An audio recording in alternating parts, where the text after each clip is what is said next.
Bonjour à tous et bienvenue sur boursicoté.com pour cette nouvelle analyse technique du CAC 40 en clôture où nous avons finalement une phase de baisse assez marquée puisque nous avons un gap ici avec une ouverture relativement éloignée du point bas de la veille et donc après une ouverture sur un fort gap baissier, on clôture à 5305,94 perdant 0,50% et 26,5 points par rapport au cours de clôture précédent. Alors attention, on a un gros dividende qui a été versé, donc du point de vue du gap, on a un signal quand même qui est amplifié par ce dividende. Alors par rapport à la configuration technique, on revient ici sur ce support et on se place désormais sous la moyenne mobile 20 exponentielle ici qui est symbolisée en rouge. Donc c'est un signal assez important puisque depuis ici cette phase de hausse, c'est la première fois que l'on revient ici sur la bande de Bollinger inférieure puisqu'il y a contact sur cette bougie, même si en temps réel le contact n'avait pas eu lieu puisqu'on était plus bas et donc la bande de Bollinger ici devait être légèrement inférieure. Malgré tout, le signal technique est là. Après avoir ici validé une forte accélération, on avait dans un premier temps la moyenne mobile 20 exponentielle qui interagissait plutôt comme une zone de support.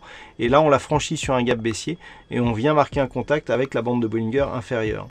Du point de vue des indicateurs techniques, c'est relativement stable, avec ici le RSI et le stochastique qui évoluent donc en zone neutre. Attention toutefois, le MACD qui se retournait ici à la hausse est invalidé et repart ici à la baisse. Donc on est ici sur une phase de baisse qui a rebondi mais avec un manque de conviction et qui repart ici à la baisse. Si on rajoute à cela le franchissement de la moyenne mobile 20 exponentielle, on peut avoir effectivement un signal assez baissier. Du point de vue des volumes, on est toujours inférieur à la moyenne. Donc cette phase de baisse n'est pas accompagnée d'une grosse conviction. La volatilité aussi est inférieure à la moyenne. Donc on est vraiment sur un signal, mais qui manque de conviction. Alors pourquoi? Tout simplement déjà parce que première chose, nous avons ici ce gap qui est ouvert, mais des cours qui s'appuient sur cette zone de support. Cette zone de support, elle est importante par rapport ici à la dynamique. Je vous avais indiqué que c'était vraiment sous cette zone que l'on validait une possible accélération. De plus, si on trace les retracements de Fibonacci, il faut se rappeler que on est toujours sur un objectif de retracement à 38,2% qui se situe juste en dessous ici de ce niveau à 5266 points. Donc pour l'instant, on n'a pas enfoncé ce niveau. C'est vraiment sous ce retracement ici, et donc sur un enfoncement un peu plus fort sur la bande de Bollinger inférieure, qu'il commencerait à y avoir danger de risque de retournement, puisque nous aurions ici une dynamique haussière qui consolide dans un premier temps sur les 23,638,2. Donc là, jusque là, on est toujours dans une possible poursuite de dynamique relativement forte.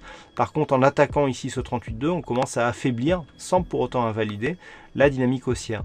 Et si on venait à casser d'une manière forte ici ce retracement est 38,2, pas comme nous l'avions eu ici précédemment, mais en clôturant sous ce niveau, l'objectif se situerait ici dans la zone 50,61,8 avec comme deuxième effet un début de comblement ici de ce gap qui était resté ouvert suite au premier tour des élections françaises. Donc il va falloir surveiller cette zone demain, 5266. Si elle venait à être cassée d'une manière significative, là le signal baissier commencera à prendre de l'ampleur.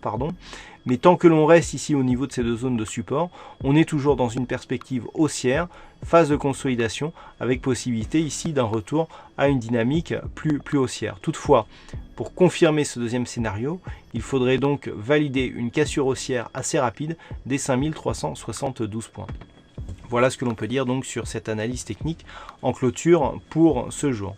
Alors aujourd'hui il y avait un fixing et c'est Sarah qui gagne sur cette session. Bravo à toi Sarah.